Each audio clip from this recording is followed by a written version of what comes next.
Hello everybody and welcome to beautiful Jerebeck Park. We're here at Steve Allen Field in Scripps Ranch, California. I'm Scott Hall with George Langevin Video Productions, and we are here at the AAA Championship game. We have the Mets versus the A's.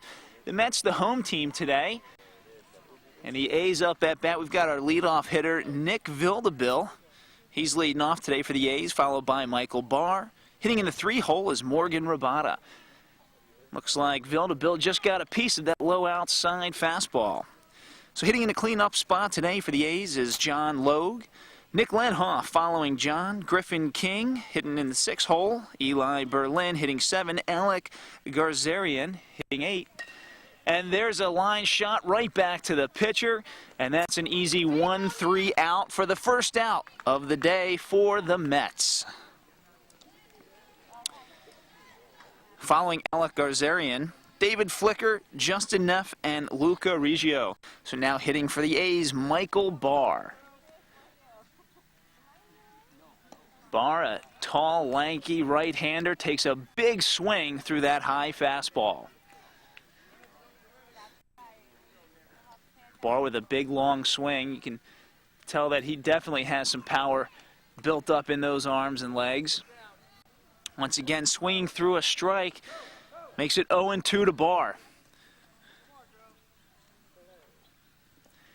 It looked like an off-speed pitch, low and in the dirt, and Michael Barr goes down swinging for the second out. The Mets pitcher, Nick Prunty, looks like he'll be on the hill most of the afternoon today. And there's a shot right back to Prunty. Morgan Rabata makes it a 1-2-3 inning for the A's. The Mets coming up next. And the bottom half of the first inning, a 0-0 ball game. We'll be right back, so stay with us.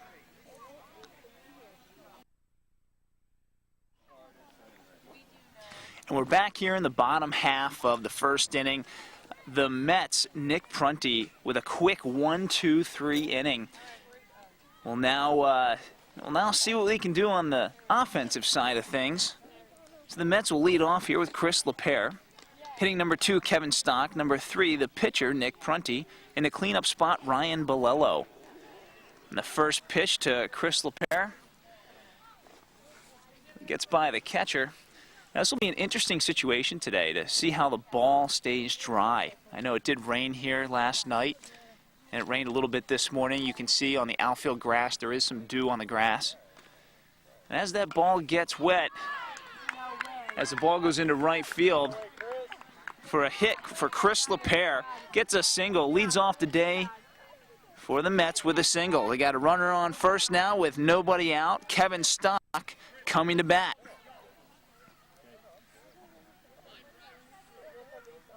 So Luca Riggio on the mound now. And a long strike for Kevin Stock. He really got a hold of that one. Hit it on the sweet spot, but just a few feet foul.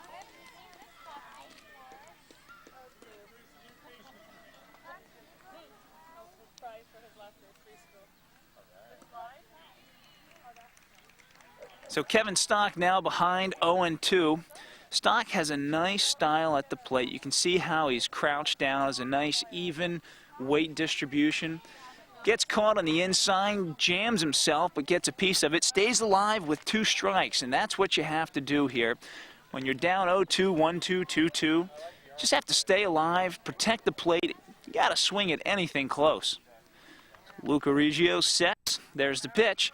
And a line shot up the middle, right to center field. Gets by him. LePere heading to third. And stands up easily into third base. Kevin Stock with a single and advances the runner to third. So runners on first and third now with nobody out. And the number 3 hitter, Nick Prunty, the long, lanky lefty, coming to bat. So first and third always constitutes a very interesting situation. There's many options. A runner on first can steal. As the ball gets by the catcher there, it looked like Kevin Stock was looking to go to second, but wisely chose to come back to the bag. Not a big backstop there behind the catcher, so any pass balls will wind up coming right back to the catcher.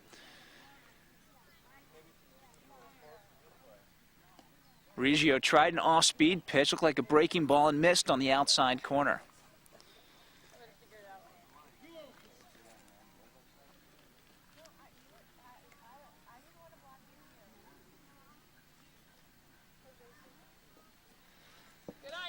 Riggio missed again, low and in the dirt. Now Prunty's up. He's ahead in the count here, so he should be looking for something right down the heart of the plate. This is really a hitter's dream right here when you're up in the count this much with a runner in scoring position. There's a low strike. That sure was a pitcher's pitch by Riggio. It was low and outside, just caught the black of the plate.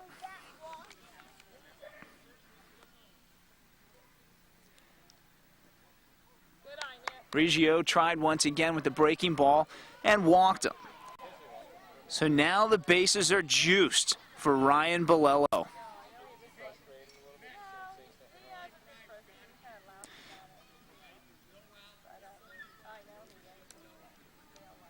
So Jeff King, the manager for the A's, comes out, wants to have a little chat with Luca Riggio.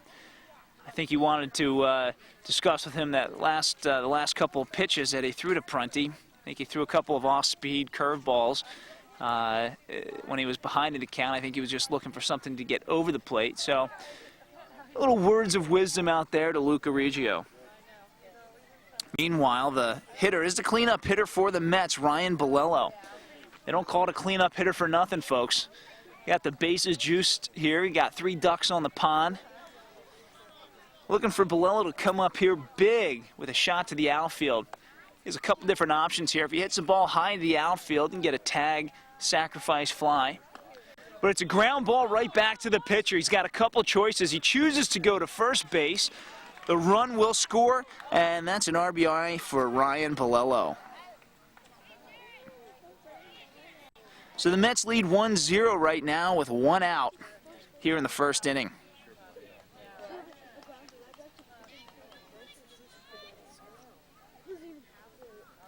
So now hitting Jared Clark in the 5-hole. Once again, runners on second and third. Lots of runners in scoring position here for the Mets with only 1 out.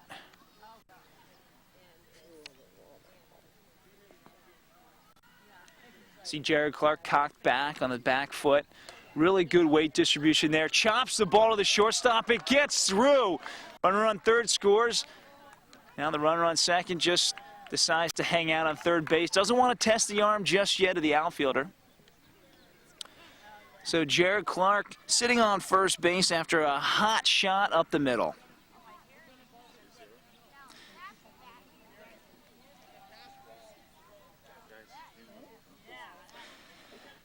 So the Mets now lead 2-0 here in the bottom half of the first inning. Daniel Ivanovich coming to the plate.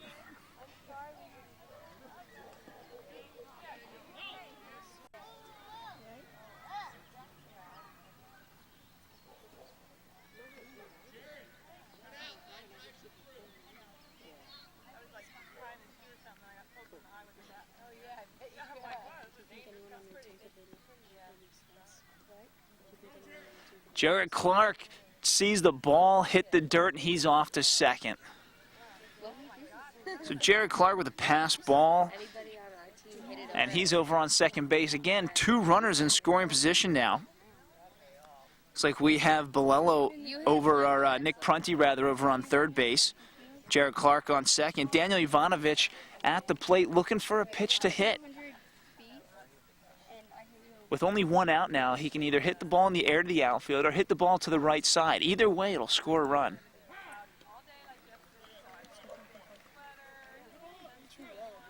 So a high strike to Ivanovich evens up the count 2-2. Luca Riggio needs to come in big time with a pitch here. He tried something off speed. A good pitch selection there on a 2-2 count as Ivanovich fouls the pitch off. So Clark and Prunty in scoring position for the Mets. 1 out here in the bottom half of the first inning. Low and inside, just missed. And here comes Prunty, and he's safe at home. A heads-up play by Nick Prunty, making it 3-0 Mets. So they do say that 90% of walks score, and that's the case for Nick Prunty as he advanced from a walk all the way around and scored the third run of the inning. Now here's a hot chopper up the middle. The A's couldn't quite get to that ball, so that's a single for Daniel Ivanovic. That will also bring in Jared Clark. 4-0 now for the Mets in the first inning as Daniel Ivanovic comes through big time with one out. As I mentioned earlier, he had to either hit the ball to the right side to score the run or the outfield. He chose hitting it to the right side, which proved formidable for the Mets. And a little chopper, fly ball to shallow center field. Will Ritchie with a little single there just into the outfield grass, and nobody was covering second base. So Daniel Ivanovic actually made it safely over there to second.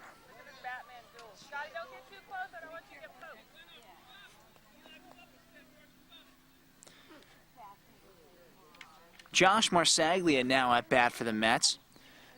Josh coming to the plate with 2 runners on and 1 out.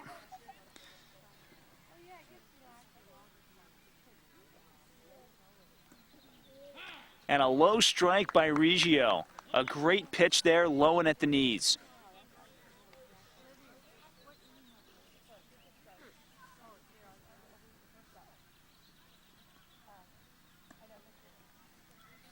Reggio tried a breaking ball, missed on the inside corner.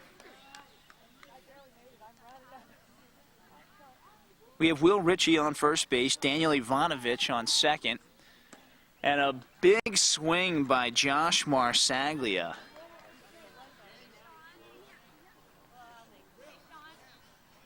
So with 1 out here, both runners going on the ground. There's the pitch on the inside corner, missed once again. I think it looks like Luca Reggio is trying to be a little too fancy with some of his pitches. At this point, down 4 runs, I think he needs to just bring that ball right over the heart of the plate, work on throwing strikes. And that's ball 4 to Josh Marsaglia, advancing the runners and loading up the bases. Nathaniel Gaines at bat now. Gaines coming to the plate, the bases juiced. Reggio missing with a high fastball.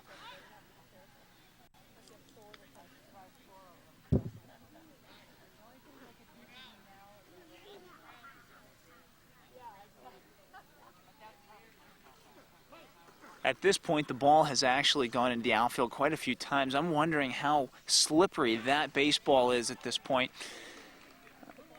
When a baseball gets wet, it actually begins to feel almost like a cue ball in pool and billiards. It becomes really slippery because of the leather and the way the water just kind of runs off it and soaks into it.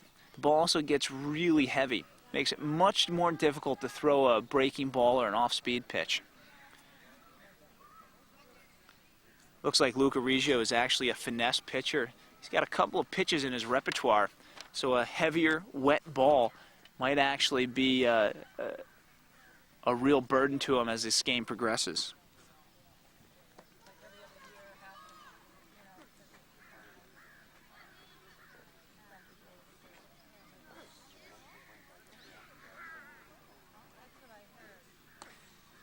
And there's a fly ball to third base, caught for the second out of the inning.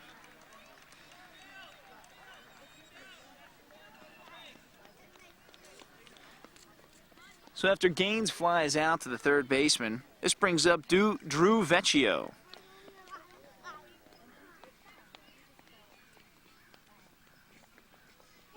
And a big swing by Vecchio. So now with 2 outs, and the runners will be going on anything. That means as soon as the ball touches the bat, those runners should be taken off. And another big swing by Vecchio.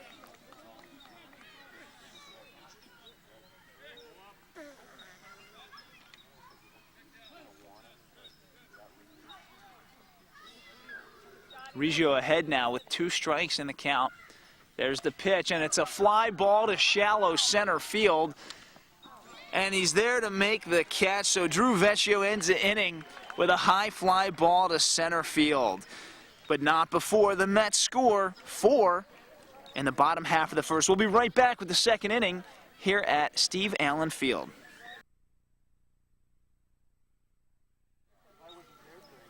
And welcome back to the top half of the second inning. Nick Prunty with a good 15-minute rest there in between innings. If this continues, he might be able to pitch about 15 innings today. So Prunty back on the hill for the Mets. Leading 4-0 going into the second inning. Leading off, John Logue for the A's.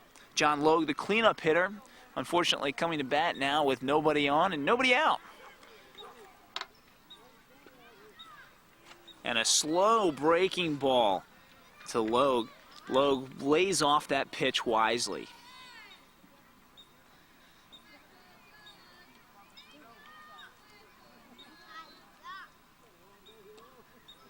And the lanky southpaw Prunty throws a high strike to John Logue.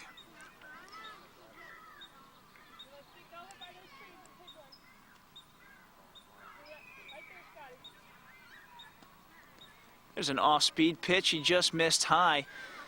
He wants to try and keep that ball down. Looked like there was a changeup. Pulled the string back just a tad. Wants to keep that ball down at the knees, that's for sure. If he leaves that changeup high, looks like a big meatball up there to the hitters. And that's a big strike 3. Came back hard with a fastball. That's the first out of the inning. So coming to bat now is Nick Lenhoff.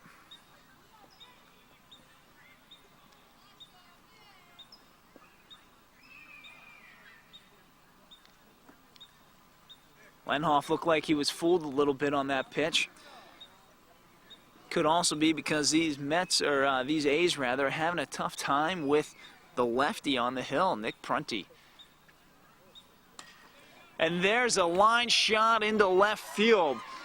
A good short compact swing by Nick Lenhoff. Gets the first hit of the day for the A's.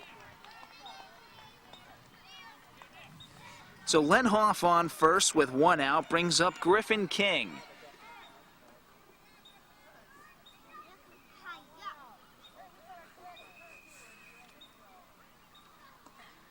And King with a big cut.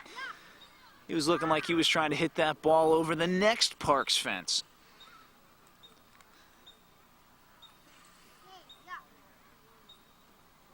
Prunty misses low and in the dirt. The catcher made a real nice block there, got down on both knees, blocked the ball, got the glove down right in between the legs. Perfect execution back there. That's textbook catching behind the plate. So Griffin King lays off that ball, making it a 1-1 count. Prunty looks like he has some a shoe issue going on, reties his laces, gets back on the hill. So Griffin King back in the box. Fastball fouls off for the second strike. Griffin King actually has really quick hands. He keeps his weight back. The reason why that's important is for an off-speed pitch, it allows him to sit back just a little bit longer, just like that. And there's a stolen base going into second base. He's safe. Nick Lenhoff showing off his wheels, taking off, and now looks like Griffin King has a shot for an RBI with a runner in scoring position. There's a little grounder back up to the middle. Nick Prunty chooses to throw to first for the fielder's choice in the second out of the inning.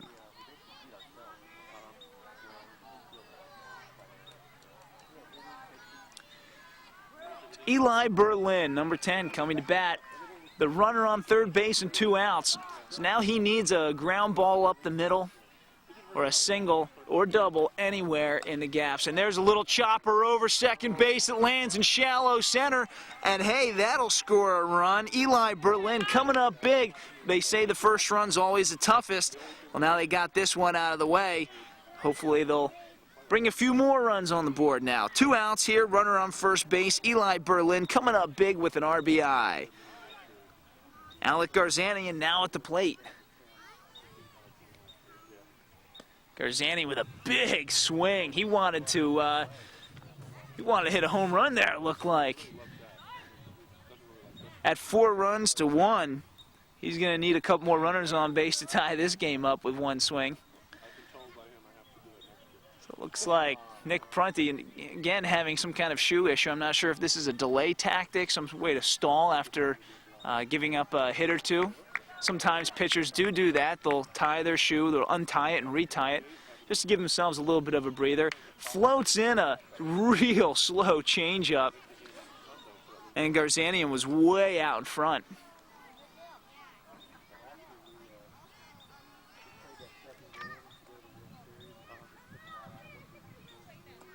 Comes back hard with a fastball, just misses. Looked like the catcher tried to frame that, but the umpire wasn't fooled.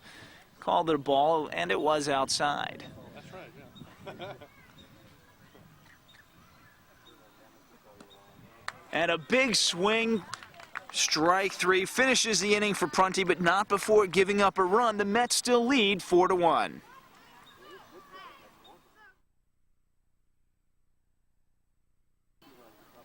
And we're back here in the bottom half of the second inning.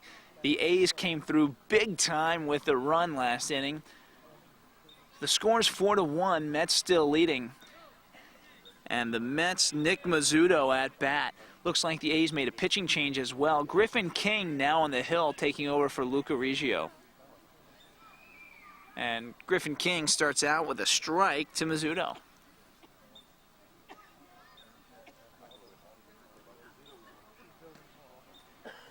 Tries to come back with a high fastball. Sometimes those high fastballs actually look really good because they come in at eye level. When a ball comes in right around your eyes, it actually looks bigger than it does as if it were to come around the knees or the ankles. So with the ball looking bigger, a lot of hitters tend to actually swing at the high pitches. That's why you see guys swinging at high strikes. Griffin King falls behind just a tad, tries a high curveball and misses. Mazzuto now in a pretty good position as a hitter, way back in the box. Takes another off-speed pitch for a ball. That's ball 4, so Mazzuto on with a walk. I had mentioned earlier that about 80 to 90% of all walks score, and we'll see if that proves true for Nick Mazzuto. So now hitting Thatcher Demko for the Mets. Demko, the little lefty, steps into the box, hits a line shot up the middle. That'll move Mazzuto over to second. And a pass ball there by the shortstop. Mazzuto ends up on third and Demko on second.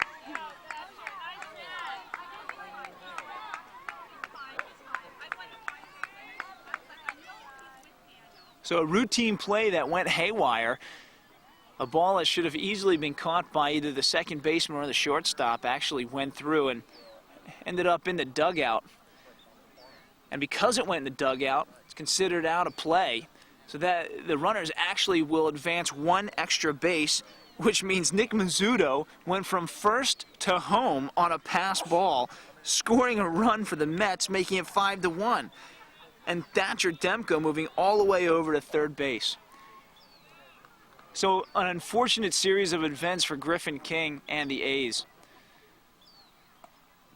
A routine play turned into a very, very disappointing one-run score there.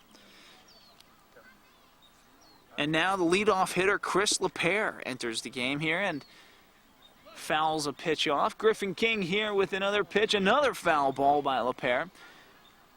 That's really what you want from a leadoff hitter, a guy that can go up there and take his cuts, foul off a couple pitches, and really make the pitcher work. That's really his job, make the pitcher work.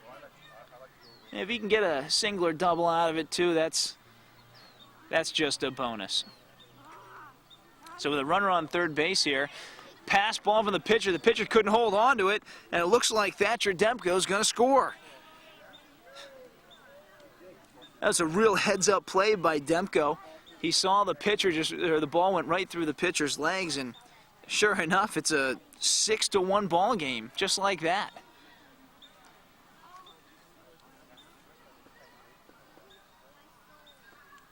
So LePere takes a strike, actually strike 3. for the first out of the inning. So in the bottom half of the second inning, up 6 runs to 1, Kevin Stock comes to the plate, their number 2 hitter, also wearing number 2. Stock had a single back in the first inning, watches the first pitch go by.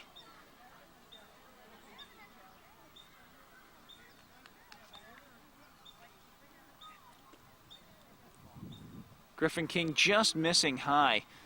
Sometimes pitchers begin to miss high, and Griffin King has done so recently when they begin to fatigue just a little. When they start throwing a lot of pitches in an inning, they can't get their legs fully into the each and every pitch, so their elbow drops just a little bit, and then the ball ends up going up around the shoulders or eyes.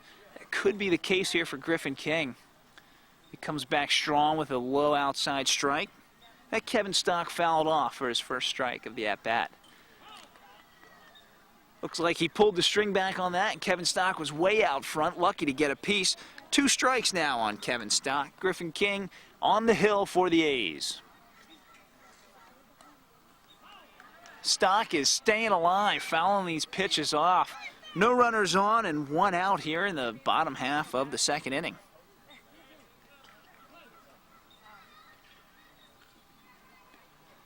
And Stock with another foul ball.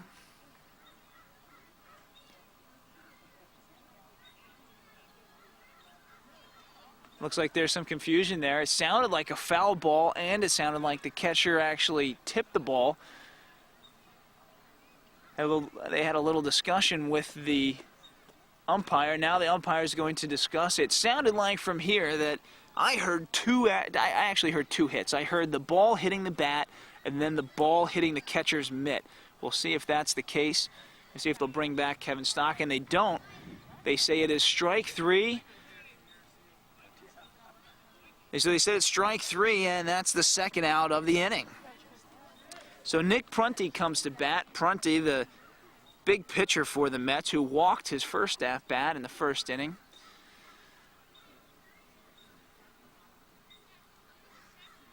It looks like they're having some confusion back there whether or not that pitch actually hit him, and it did. That'll be a hit batsman. And Ryan Bolello will come to bat. Boy, this inning has just been a wild and crazy inning.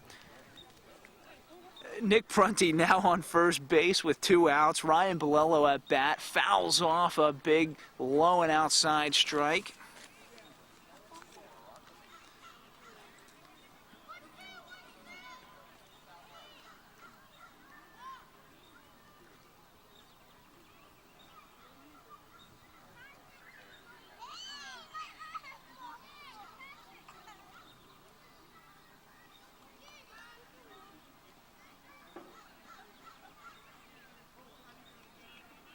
So Griffin King takes the hill again.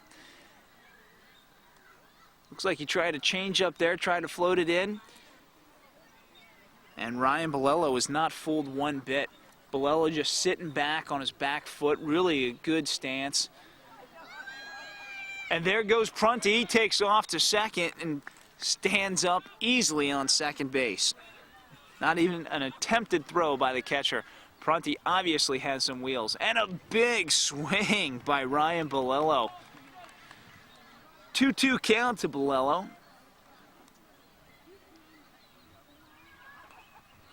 And a changeup fouled off by Bolello. That was an excellent strategic stolen base by Nick Prunty.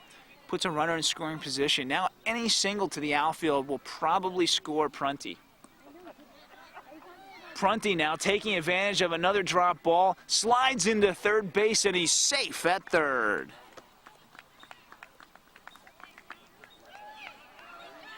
And a drop ball by the pitcher, and Prunty once again scores. That's 2 runs only just by Nick Prunty.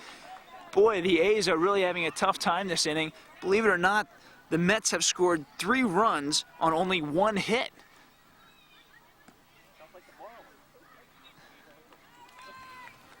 So Bolello gets on with a walk after an excellent at-bat, fouling off a couple of pitches. Very, very patient at the plate. That's exactly what you want out of a hitter. Coming in with 2 outs and nobody on. You want a very patient hitter, and that's exactly what he did. Jared Clark, who had a single back in the first, hits a hard chopper to short and just scoots it on over to second. Looks like there's some confusion out there. They're trying to chase him down, had him caught in a rundown, and they get him at third. That's the 3rd out of the inning. Folks, I can't even begin to tell you how to score that play. Well, after 3 runs that inning, it's 7-1 going into the top of the 3rd. We'll be right back, folks.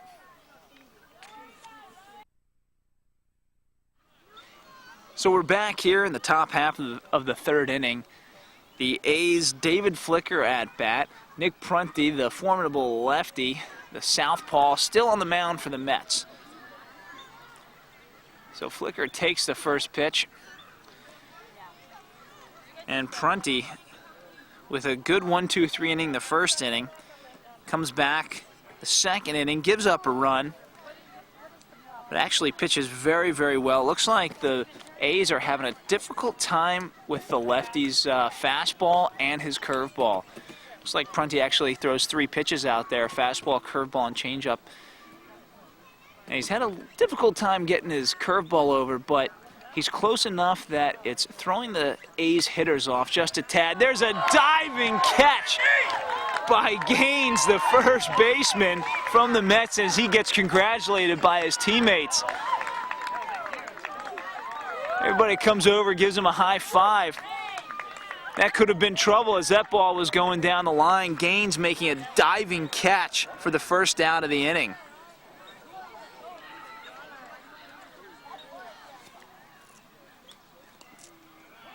With defense plays like that, Nick Prunty might wind up not giving up another hit the rest of the day.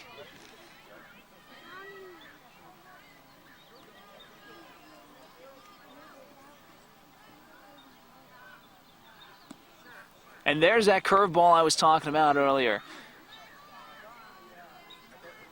Prunty just kind of floats that thing in there, and that change of speed really is throwing the hitters off. Comes back hard with the fastball. Good pitch calling back there by the catcher. So Justin Neff at bat, and he goes down swinging. That's a 2nd out of the inning, and that's the 4th strikeout for Nick Prunty through 2 2/3 innings. 2 2/3 innings. Luca Riggio now at bat. Riggio actually started the game on the mound for the A's. Watch that first pitch go by. Luca Riggio taking a big swing with 2 outs. He's looking to get something going here for the A's. A's trailing 7-1. We're here in the top half of the 3rd inning of the AAA championship game. Big foul ball.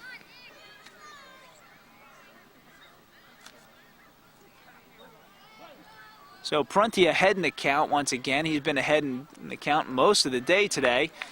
And there's that high curve ball for strike 3. That's actually 5 strikeouts through 3 innings for Nick Prunty. His pitch count is real low today. We'll come right back at you in just a moment. Mets lead 7-1.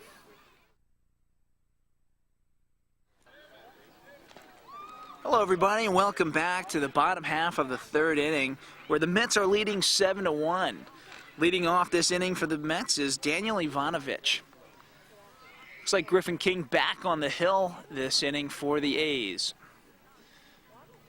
King actually pitched very well last inning, just didn't have a whole lot of help from his defense.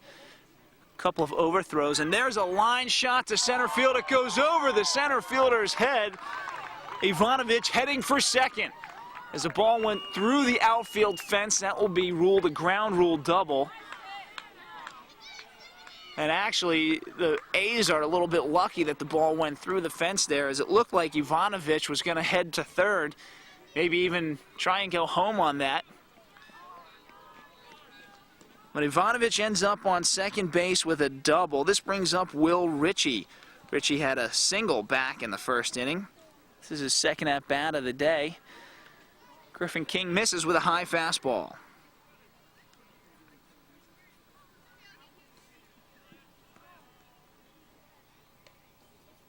King pulls the string back just a tad, throws a changeup. Will Ritchie way out in front, just catches a piece of it. That'll be called a strike. Runner on second base is Daniel Ivanovic. Ivanovic with that big shot just moments ago. The ground rule double. And there's another little liner into shallow center field. Ivanovic heading to third. The outfielders make the smart play, just bring the ball back into the infield. Runners on first and third. Will Ritchie with his second hit of the day. Ivanovic over on third. Ritchie on first. Nobody out here in the bottom half of the third inning. Mets leading 7-1. This brings up Josh Marsaglia.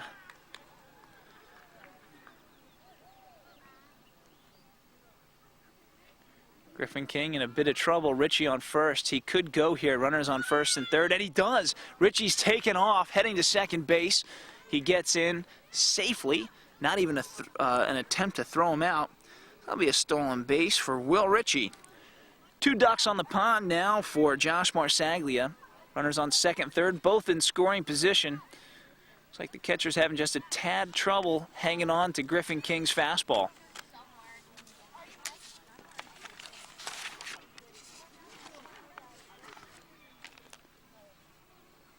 King with the pitch. And a ground ball to the right side. And a drop ball by the first baseman, Morgan. That'll be an error on Morgan. That was a great fielding play, though, by the second baseman. Got over there just in time, had made good position on the ball, good footwork.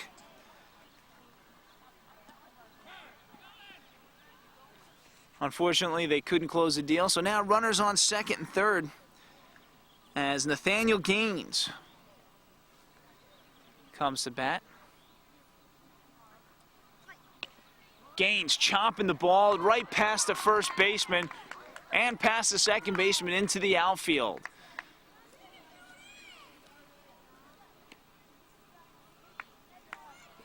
So Gaines, who made that diving play back in the top half of the third inning, actually comes through pretty big there with an RBI.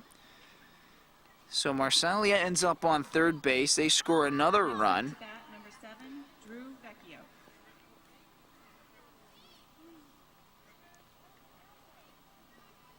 So Drew Vecchio comes to bat for the Mets with 1 out here in the third inning.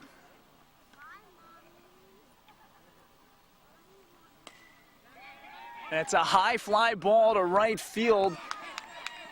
And he's tagging up on third, and he scores. Josh Marsaglia scores from third base on a nice tag. Sac fly by Drew Vecchio.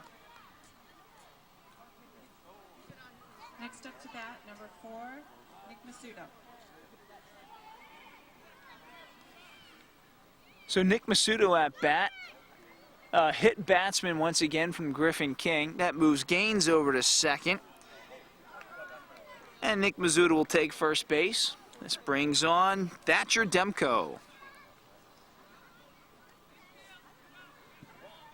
Next up to bat, number 5, Thatcher Demko.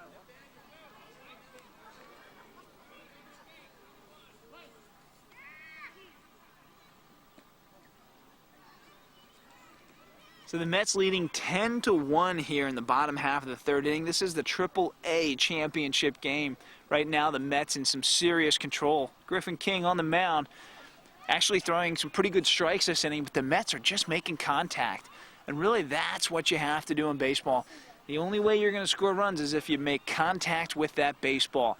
You know, they're putting the ball in play, they're hitting ground balls, they're hitting balls in the gaps and in the air. They're doing all the right things offensively and defensively, for that matter. Ground balls seem to be the key here, as they've hit quite a few ground balls. You know, when you hit a ground ball, you have to do 3 things to get a guy out. You have to field the ball, you have to throw the ball, and you have to catch the ball. So with those 3 things going on, these Mets really are doing a great job of keeping the innings going, keeping them alive, making the pitcher throw lots of pitches out there. As Thatcher Demko fouls off another pitch.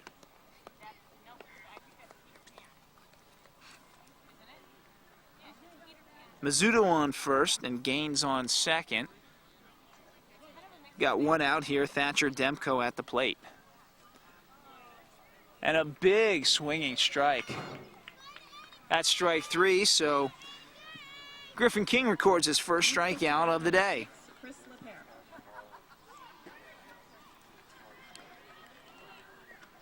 Chris LePere, the leadoff hitter for the Mets, comes to bat, and a line shot foul ball into the fence.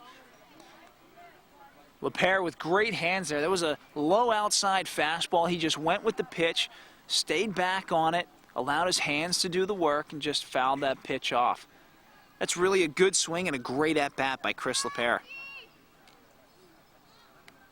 So Griffin King needs to learn from that.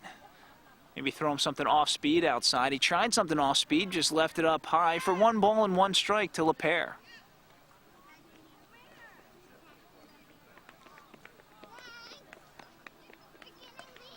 And a ground ball back to the pitcher. Griffin King chooses to throw the ball to first base. And that's the 3rd out of the inning. We'll be right back, folks. Right now, the Mets really have complete control of this game, 10-1.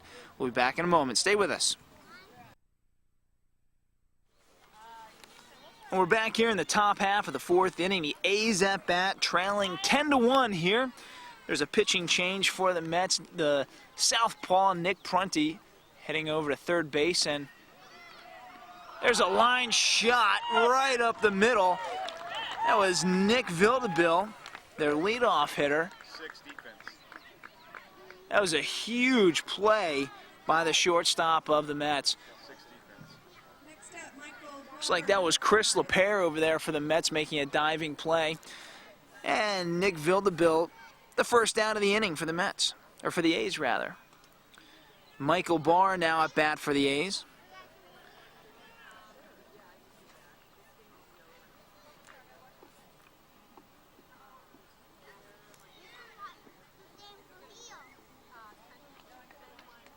So there is a pitching change. I was telling you moments ago that Nick Prunty actually looks like he's headed over to first base, and Ryan Bolello now on the mound.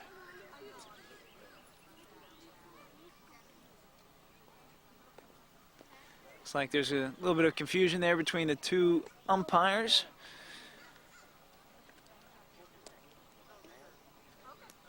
And I think that he actually was called for a hits batsman there. That was a good call by the first base umpire. So Michael Barr with the hit by pitch ends up on first base, bringing up Morgan Rabada. And Rabada with a line shot up the middle. There comes LePere across second base, throws over to first, and Prunty couldn't quite hang on to the ball. Prunty doing the smart thing there by running the ball back into the infield. He really didn't have a shot over there at second base. LePere made a good throw right across as he came across the second base bag for the second out of the inning. But Morgan Rabada ends up on second.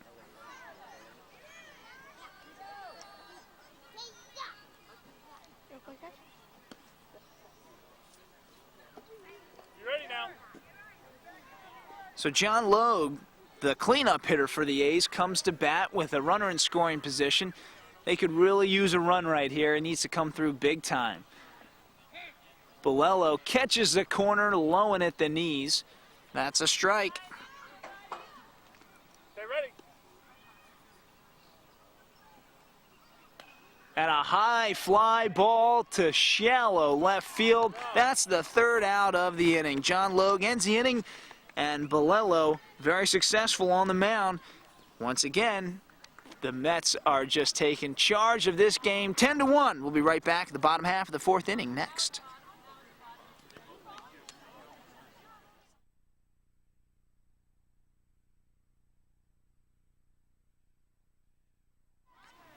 So we're back here in the bottom half of the 4th inning. Kevin Stock leading it off for the Mets. Stock struck out back in the second and had a single back in the first as Stock comes through big time with a leadoff single right through the hole on the left side of the infield.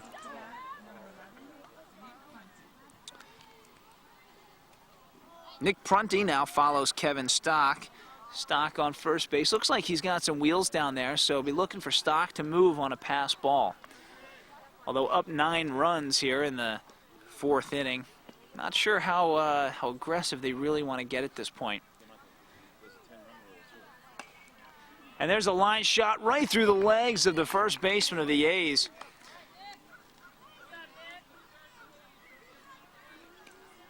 We'll give the benefit of the doubt to Prunty there. Call that a single. That'll move Kevin Stock over to second base. And Ryan Bolello, the pitcher from last inning, now comes to bat. Also the cleanup hitter for the Mets.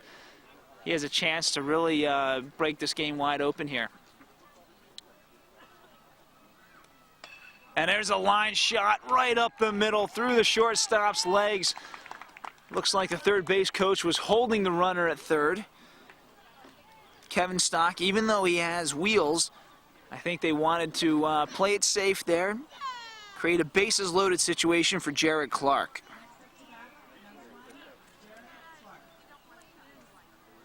So once again, 3 ducks on the pond for the Mets. Jared Clark coming to bat. Looks like Griffin King in a little bit of trouble here as the coach Jeff King comes out. Has a little infield discussion. I think he wants to decide how they want to play this. With ahead 9 runs, the Mets are threatening that 10-run rule.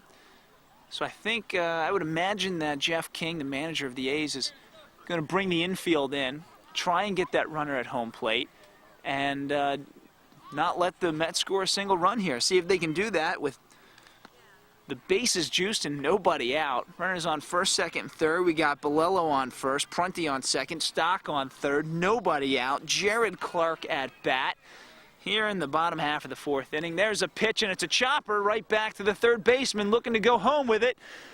He had him if he was able to hang on to it, but that'll score 1 run. Now comes a second run. Prunty made it in as well, and that'll advance Ryan Bolello over to third.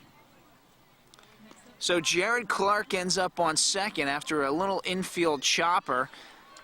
They actually had him at home if the catcher could hang on to the ball, which I think was exactly what the manager, Jeff King, was just talking about. He said, hey guys, give us a ground ball and we'll get him at home. They tried that, but unfortunately they couldn't hang on to the ball. So Griffin King starts him off with a high fastball. Swing and strike is Daniel Ivanovich. So we have Jared Clark on second, Bolello on third. Griffin King on the hill, tries to float a curveball in there, gets a high infield pop fly. Morgan, the first baseman, grabs that with ease. That is the first out of the inning.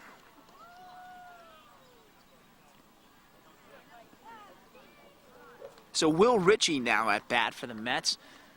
Comes to bat with 1 out, runners on second and third. It seems like the Mets have had runners in scoring position all day today. Griffin King tried a low fastball, just got by that catcher. Catcher came running out from behind that backstop. I'm not sure if he thought Bolello was coming in on third or not. And there's another chopper to the first base side. Morgan heads over, tags the bag, gets the second out of the inning.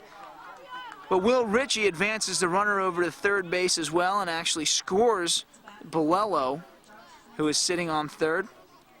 Jared Clark now replaces Bolello on third, as Will Ritchie made the second out of the inning. Josh Marsaglia actually got on base both at bats in the first and third inning, scored a run in the third inning. Has a chance here to get an RBI in the bottom half of the 4th. 2 outs, runner on third. Griffin King, fastball right down the middle. A little one-hopper to the shortstop, and that's a 6-3 out. That'll end the inning for the Mets. Well, with 3 runs on 4 hits, the Mets just pounding away right now, 13-1, going into the bottom half, or the top half rather, of the 5th inning. We'll be right back. Stay with us. And welcome back. We're back at the top half of the 5th inning. The Mets leading 13-1 over the A's here in the AAA championship game. At this point, it comes down to a numbers game of the A's need to score their max runs per inning, which is 6 per inning, in order to tie the game in the 7th. So there was a pitching change as well. Looks like Chris LePere now takes the hill for the Mets. So the Mets went from Prunty to Bolello to now LePere. LePere came in from the shortstop position. And Nick Lenhoff leads it off for the A's. Lenhoff had a single back in the second inning. That was his only at-bat of the day. After a single, he stole second and then actually was hit in by Eli Berlin. Lenhoff actually owns the only run of the day for the A's.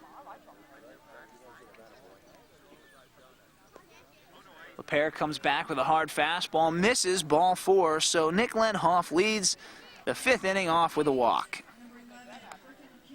Griffin King, who's been on the hill most of the day today, took over for Luca Riggio back in the 2nd inning. Comes to bat. Griffin King actually had a fielder's choice back in the 2nd inning. Making contact with the ball is very important, and that's what he's done so far today as LePere starts him off with a strike.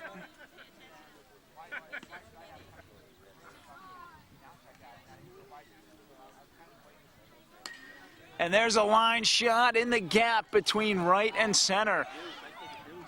Griffin King coming up big time with a single. Runners on first and second now with nobody out. Lenhoff sitting on second base. This brings up Eli Berlin. Berlin with the single and RBI back in the 2nd inning, who scored Nick Lenhoff. Lenhoff now once again on second base in scoring position. This is a pretty good tag team here between Eli Berlin and Nick Lenhoff.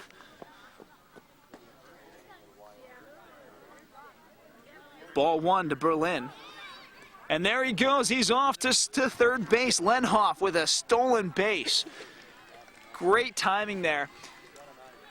Just waits for the catcher to release the ball. Kind of waits and sees if the pitcher is paying attention or not. And sure enough, he got there, used his wheels. Runners on second and third. Pass ball. That short backstop, that runner chooses wisely, decides not to go. So on that stolen base when Nick Lenhoff ended up on third, Griffin King actually took second base while he was at it as well. So now Eli Berlin, 2 runners in scoring position here. And a big swing on a high fastball. Berlin, not exactly the biggest guy in the team, but that creates actually if you can twist this into a positive, he has a really small strike zone and a really good compact swing. If you look at his hands right by his shoulder, really a good compact swing. Just got under that ball. It lands, and he ends up on first base. That's an infield single, folks. Well done by Eli Berlin. I think he couldn't have done that again if he tried. But that was a heck of a play there by Eli Berlin. Alec Kazarian now comes up with the bases loaded, nobody out, here in the top half of the 5th inning. And a fastball swinging through on a big strike 1. Now, I mentioned at the beginning of this inning that they needed to max out their runs each of these last 2 innings here, or each of these last 3 innings. And they might just have a chance to do that. Kazarian strike 2, though, another big swing. That ball was up over his head. I think he probably should have let that one go.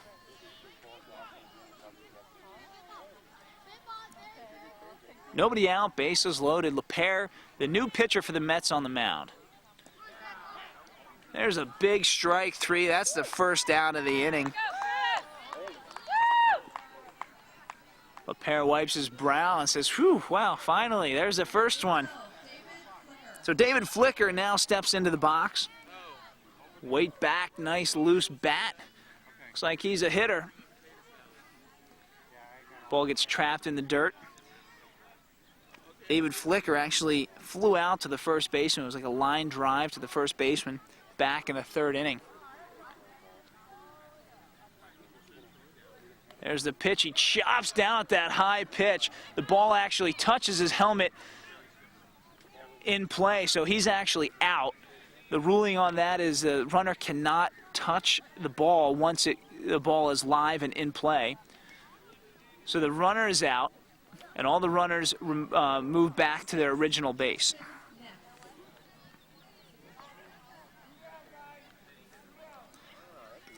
Two outs, and Justin Neff enters the box. Neff actually struck out back in the third inning. So we have Lenhoff on third, King on second, Eli Berlin, he's on first. Bases are loaded. They actually had bases loaded, nobody out. Now it's bases loaded, 2 outs. There's a chopper over to second. Tags Eli Berlin for the third out. And no runs after loading the bases with nobody out. That's a cardinal sin in baseball. So the A's actually had a chance to score a few runs there, unable to do so. The Mets still lead 13-1. As we enter into the bottom half of the 5th inning here, Nathaniel Gaines comes to bat. And a new pitcher for the A's. It looks like Nick Lenhoff on the mound. Floats in a change-up or some kind of off-speed pitch there as a first pitch. Interesting decision from Lenhoff. Nick Gaines sits back and fouls the pitch off.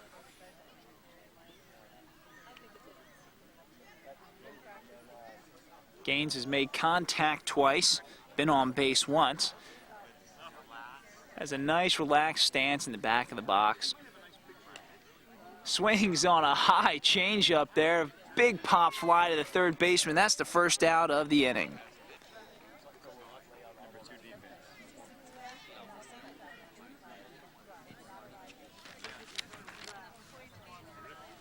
Drew Vecchio now comes to bat with 1 out here in the bottom of the 5th. The Mets leading 13-1.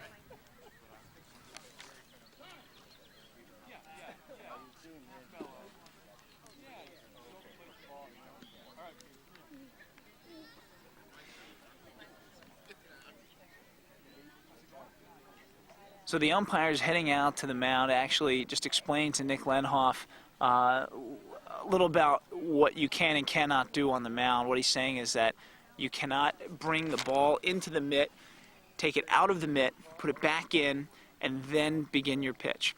If there was a runner on base, that would be called a balk.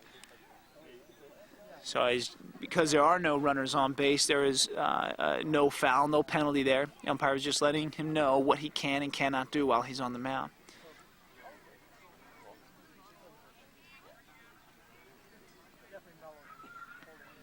And a big curveball. Holy smokes, that thing must have dropped 3 feet. Drew Vecchio backed way out of the box, and I think that ball almost landed in the zone. Once again, tries a curveball. This time, Vecchio swings and misses.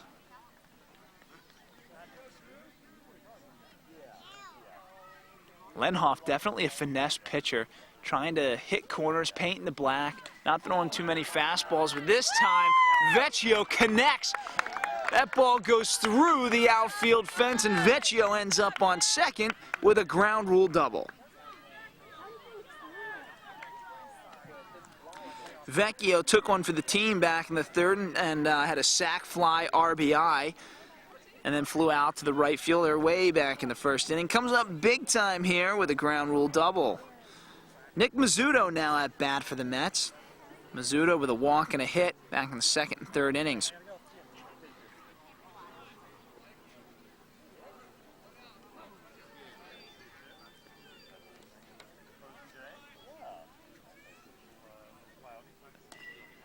And there's a 3-hopper right over to the shortstop. Over to first, and he's out. He actually did a very nice job there. The shortstop, what he did was after he fielded the ball, he looked at the runner on second. Michael Barr is over there at short. He actually did a wonderful job. He checked the runner, threw the guy out at first. That's really a textbook baseball. It's exactly what you wanted to do. And a diving play, just missed the ball right off the glove. That's Thatcher Demko.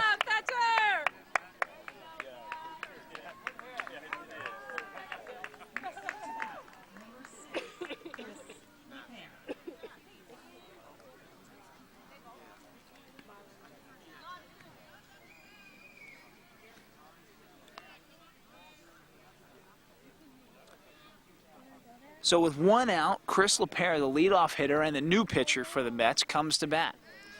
Thatcher Demko sitting on second.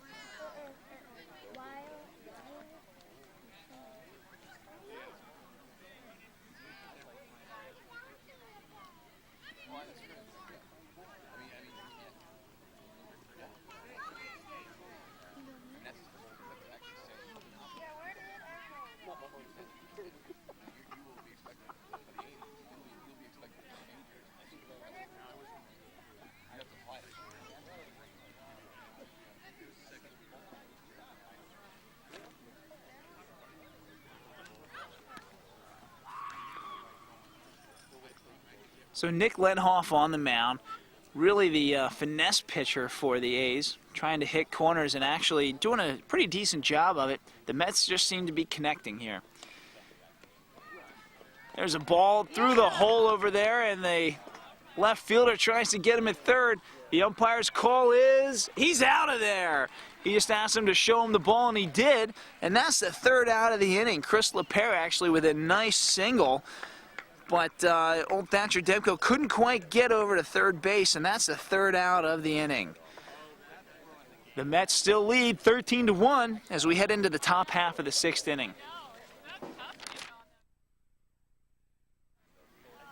So as we enter into the top half of the sixth inning here, we actually have quite a few festivities going on here at Jarrah Beck Park and Steve Allen Field. We have a couple of inflatables out there just past the right field fence. Moon bounce and a little inflatable slide. Randy Jones will actually be here shortly to present a sportsmanship award. And we actually have a pretty interesting game going on here. It's 14-1 as we head into the top half of the sixth inning. The Mets have scored 4 runs in the first, 3 in the second, third, and fourth inning. It'd be interesting to see how the A's respond here back in the fifth. As we enter here into the sixth inning, the A's will lead off with Luca Riggio. Luca actually started out the game on the mound, ended up switching positions after the first inning. He struck out back in the third inning. This will be only his second at-bat of the day. And a big swing from Riggio.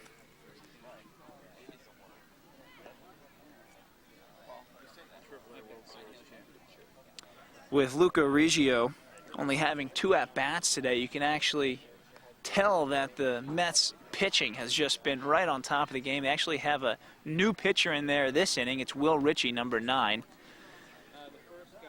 This looks like this may be the last inning here for the A's on the AAA World Championship game. And there's a little chopper down the first base side, and Vecchio just steps on the bag for the first out of the inning. So Nick Vildebel, the original leadoff hitter for the A's, comes to bat with 1 out, nobody on here in the top half of the sixth inning.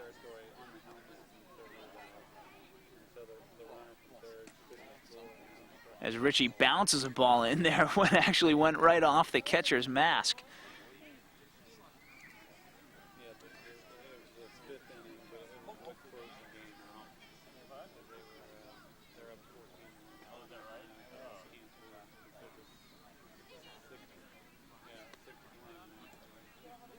And a big swing and a miss by Vildebel. Vildebel was trying for a 12-run home run there, I think. There's a little chopper, just goes foul. Vildebel at this point with 2 strikes, just trying to keep the ball in the play here, protecting the zone, protecting the plate. There's a nice small stance there. He's nice, relaxed, keeping the weight back, watching that pitch go by. 2-2 is the count now to Vildebel.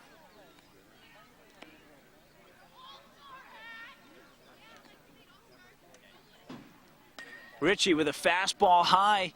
There's a chopper by Vildebel the second, and that's the second out of the inning for a 4-3 out. So the A's have 1 more out to give here. Michael Barr is their number 2 hitter. See what he can come up with, as Will Ritchie is on the mound for the Mets. Ritchie with a low ball. 2 outs here, top half of the sixth inning.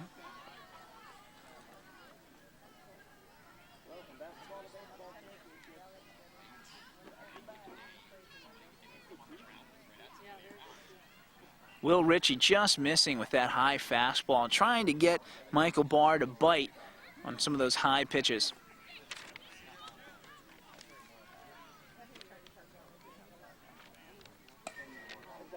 There's a little chopper down the right field line. Just foul, so Michael Barr falls behind just a tad in the count.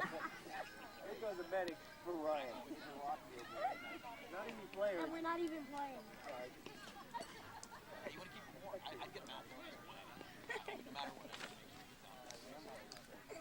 The A's with 2 outs here in the top half of the 6th inning. This could be it for the A's.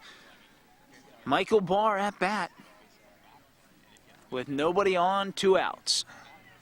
Will Ritchie with a fastball inside, just misses. That'll be ball 4. Michael Barr keeps the A's alive here. Morgan Rabada now at bat.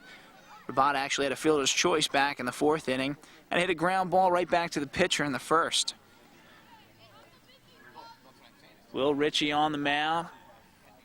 Fires a changeup in there. Big swing by Barr, and actually, or big swing by Rabada, and sends Barr over to second base on the pass ball.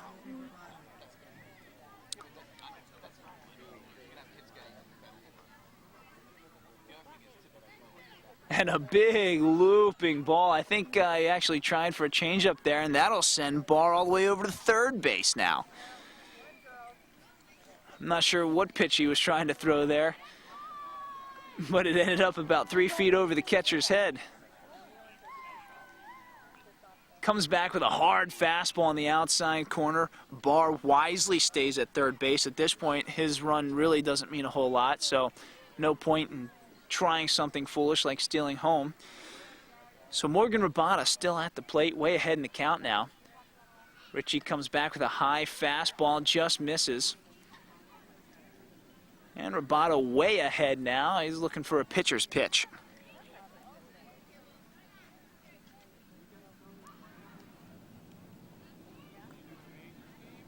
Low outside ball. That's ball 4. So now runners on first and third for the A's. The A's are staying alive here, guys. This is John Logue coming to bat now, the cleanup hitter for the A's.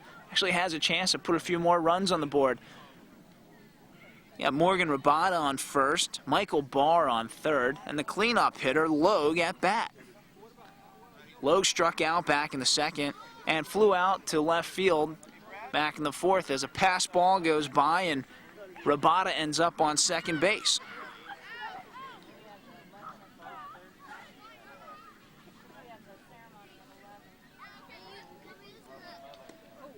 Tried for an inside curveball, brushes John Logue off the plate. Little chin music there for Logue. Will Ritchie says, "That's my plate. You don't own any of it." Ritchie comes back with a fastball, a one-hopper right back to him, lobs it over to first base. Vecchio catches it, and that's the 3rd out of the inning. Folks, that'll be the game. The Mets are your AAA World Series champions with a score of 14-1. And really, folks, what it came down to today was pitching and offense. Started out with Nick Prunty. Started out on the mound. He pitched, 3 or 4 really good innings. Then Ryan Bolello came in, and sure enough, Will Ritchie closed it out for him. They just had did a fantastic job on the mound today. Limited the A's to only a few hits. And really the bats from the Mets came alive right away in the 1st inning and just scored consistently 4 runs or 3 runs nearly every inning, creating a 14-1 score. And you can actually see them now, how excited they are. They are actually the AAA World Series champions. There they are, the Mets, folks. This has been a George Langevin video production, and I'm Scott Hall. Thank you very much for watching.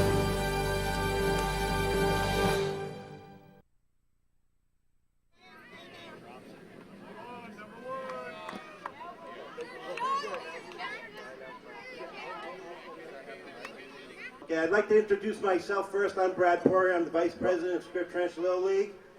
We want to congratulate both these teams here. This is a great accomplishment, guys. At this level now, at AAA, you're not just playing for the regular season trophies. You have both qualified now for the Tournament of Champions. So that's a great thing to be. Typically, Scripps Ranch is very competitive in that tournament, so good luck to you guys, and hopefully we'll be in the same situation as last year with both the teams in the finals were Scripps Ranch teams. So What I'm going to do at this point is introduce Jeff King, the manager of the A's. I would like him to come up and we'll introduce his players one by one and give them the trophy for first place in their division for this season. Thank you. Before we bring the kids up, the first one I want to acknowledge is Frank Poole. Have him come up and join me and hand out the trophies to the kids. He's a huge reason for our success, and he brought the boys a long way offensively during the season.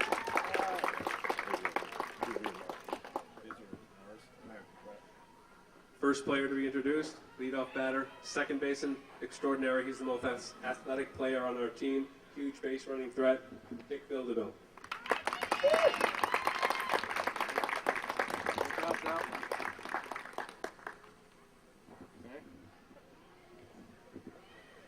Next player, if you look in the dictionary under a third baseman, you'll see this guy's picture there. He's very good, rifle arm, rock crusher hitter, also a terror on the base path, John Logue.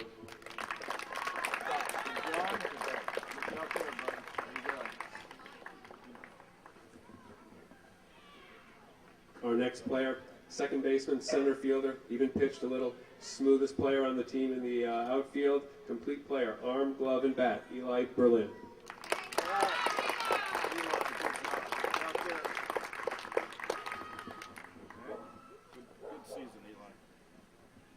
The next day to bring up is a third baseman, solid glove, solid arm, solid contact hitter, Justin Neff.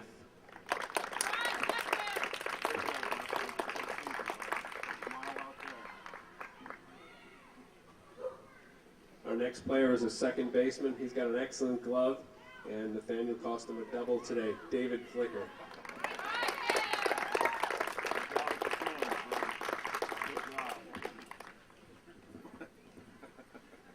Our next player is a pitcher and a third baseman.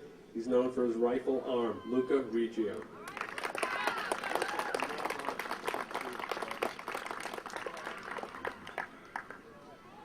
Our next player is an excellent second baseman, a good pitcher today, money in the bank on defense, and he was our clutch hitter today, Nick Landhoff.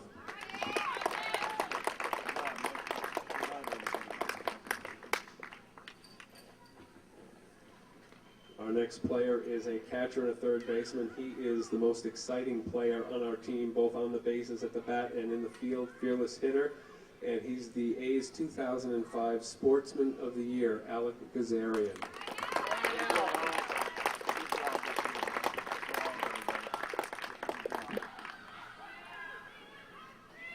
Our next player is a first baseman, a catcher, and a pitcher. Good arm, great glove. My son, Griffin King. Great dad and great dad.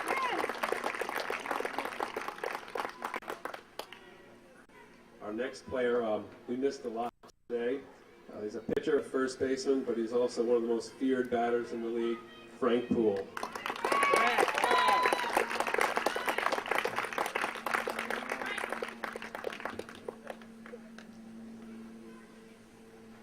The next player I'd like to introduce is our shortstop, and he's played some catcher this year. He is a great hitter, a major percentage of our offense, instant offense. Just add Michael Barr.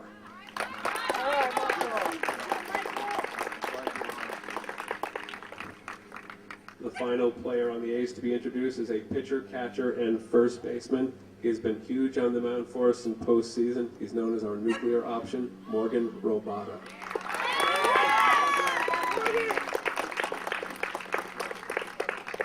That's our team. Thank you very much. Congratulations, Mets. Well done.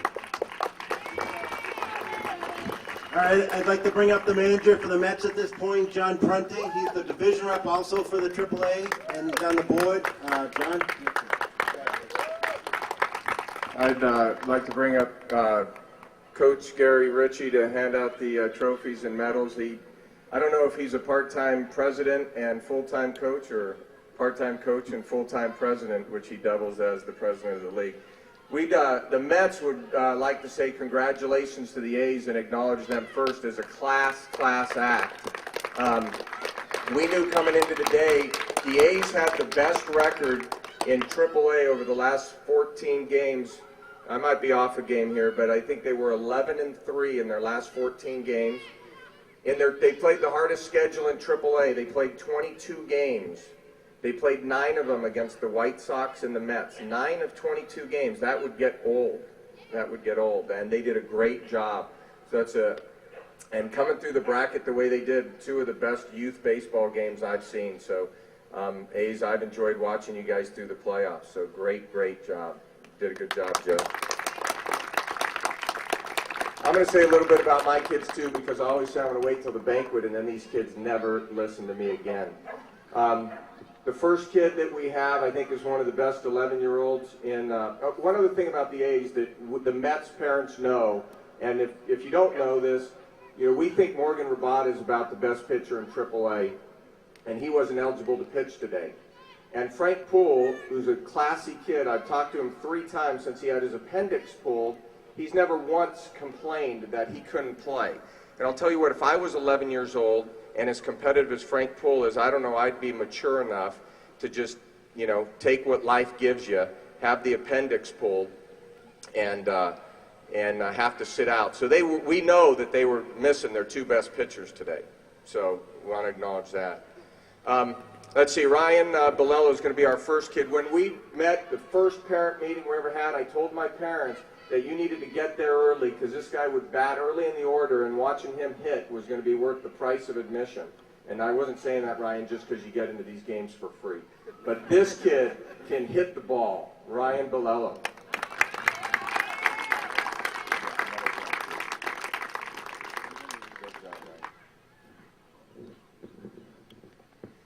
The next kid we have, this is actually the first game he's played in a month. I was very concerned about him actually playing today, and he broke 2 fingers in a hockey game. He's an awesome hockey goalie. He made it to just over 2/3 of our games this year, and I'd like to say that he broke his 2 fingers diving for a puck-saving goal at the end of the game, but he actually was sitting on the bench, and they shut the door on and off the ice on his fingers. And he broke 2 fingers and had to sit for a month. But 9-year-old kid, when we drafted him on draft night, they told me I couldn't have him. They had to call home and talk to his parents and say, he's moving 2 years old, he's 2 years young, do you want him to play in this division? And I had asked Brad, who was calling at the time, I said, if his parents say no, can I have the phone? And anyway, they said yes, and he had a great year for us, Thatcher Demko.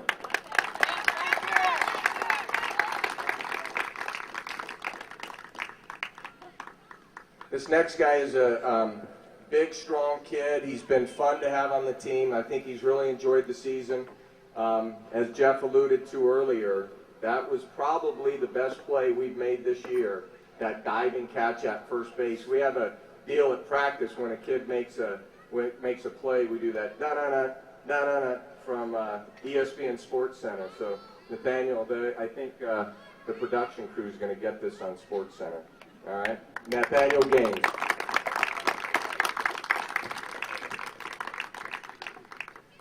After this guy, the stories will get shorter after the next guy. Tell you, I learn a lot from coaching these kids, and I learned something really neat from this kid this year. We are playing the Yankees. We lose to the Yankees 17-10.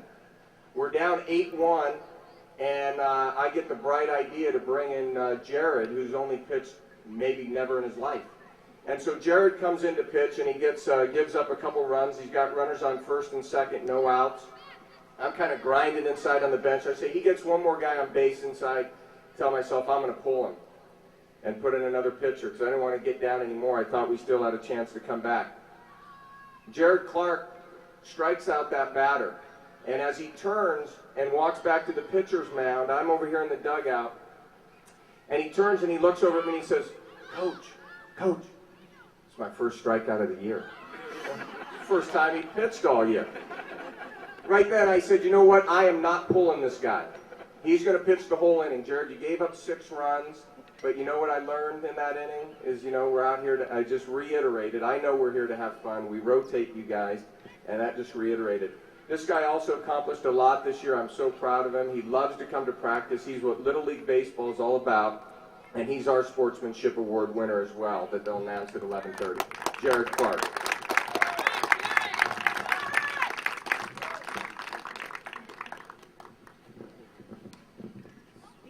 I don't know who follows the kids in Little League more closely sometimes, Jeff King or I. But this kid is the only time in my life this has ever happened to me. We showed up on the first day when we had the team meeting before our first practice, and I didn't know who this kid was. I drafted the wrong guy. I had the name wrong and the kid wrong. And but at the end of the day, I had it so right.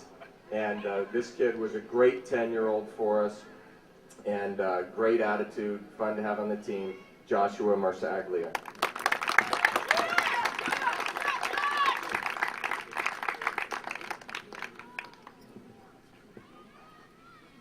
The next kid is actually he's a great swimmer and pretty good baseball player. On almost any other team, well, at least almost on this team, he would be the Sportsmanship Award winner. But part of the reason he didn't get it, I think it's part of his personality. I think one of the reasons he was so high in the running is he doesn't talk. He just smiles and stares, and he never says anything to me. He just goes up there and hits line drives. So anyway, great kid, fun to have on the team, Kevin Stock.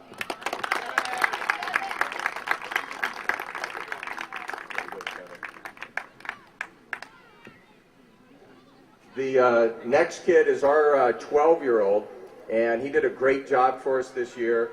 I get a sore back just watching this guy swing. I think his sole intent was to go up there and hit home runs and crush the ball. He hit a couple during the year, and you know, my back, Drew, it's still hanging in there just watching you.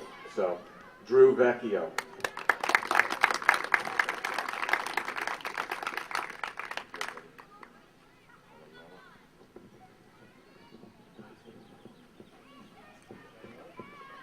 Next guy, this guy got hurt a little bit because we rotate so much on the pitching. If you never would pitch on any other team, this is a great team to be on because you get to pitch a lot. And if you're a real good pitcher, you're going to get a few innings, not as much you would on another team. If you're in the middle of the pack, you're not going to get the innings you kind of deserve. And you know, if we got in trouble a little bit, I was going to try to work him in an inning this year or this game. But he's really started to hit the ball here at the end of the season, makes plays in the field, and he can pitch a little bit. So he's a good, solid player, and he talks to everybody on the team, the other team. He's at first, he's talking to first baseman. He gets second, talking to that guy.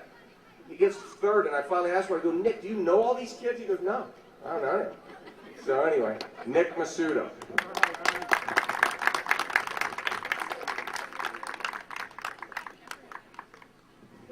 This next kid has one of the most level swings that I've ever seen in Little League, right up there with Curtis Arnold.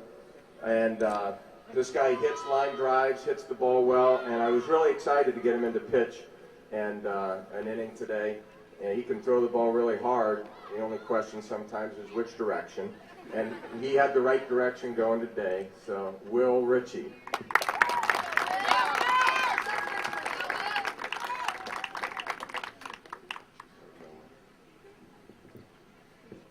This next kid we consider one of the leaders on the team. He got out of a bases loaded jam today with no outs. He's a heck of a point guard if you're ever trying to put together a basketball team. And a good shortstop, pitches and hits the ball well. And great kid. I like coaching him. Chris LePere.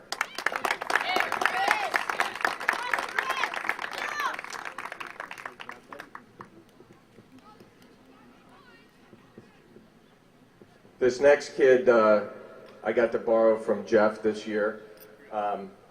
He is a heck of a hitter. He only uses about a quarter of the field. He's never hit a ball this side of second base. He's right-handed. Everything goes to right field. He was trying to tell me in the dugout that double under the fence had been on this side of second, but I think it was straight over the base. So he still hasn't hit one to left field.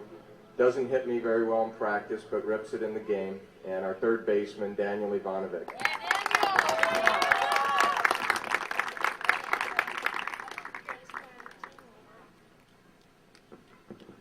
All right, the next guy is one of my favorite.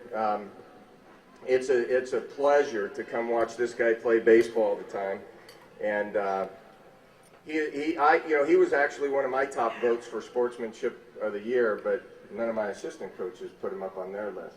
So we're going to get on them for that, Nick. In the first 17 games, he pitched 17 innings, and he never said a word, never says, I should pitch more, Dad, or why don't you pitch me more? He got 17 innings in 17 games, and in our last 3 games, he pitched 15 innings or so. Pitched off, most of the last 3.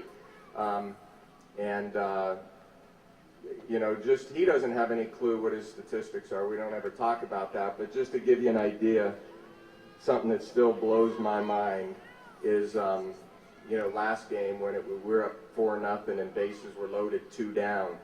And in Little League, you don't have to throw a pitch to a kid. You could just send him to first. So we were up 4-0, bases loaded 2 down. And they just took him out of the dugout, sent him to first, walked him with the bases loaded rather than pitch to him. So we won't give you any numbers other than that. So that put us up 5-0. He did great in the playoffs. He's a very unselfish kid, and I love watching him play. And not bad as a son. Nick Prunny.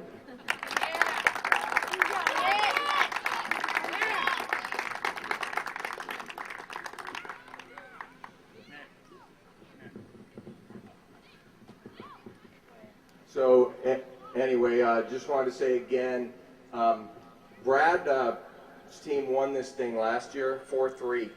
They went all the way through the TOC. The same 2 teams played again. Brad won again, 4-3. There's a chance that we're going to play these A's again. Hopefully we are on different sides of the bracket. Hopefully it's on June 25th. Hopefully Frank's a little healed and maybe has a shot to play. Hopefully Morgan has no innings available to pitch again. No. Yeah, hopefully Morgan's got his 6, and we'll see the A's and Mets go at it one more time. So good luck in the TOC to the A's, and we're going to get after it too. Thanks, guys. Congratulations, guys. Enjoy it. Did a good job.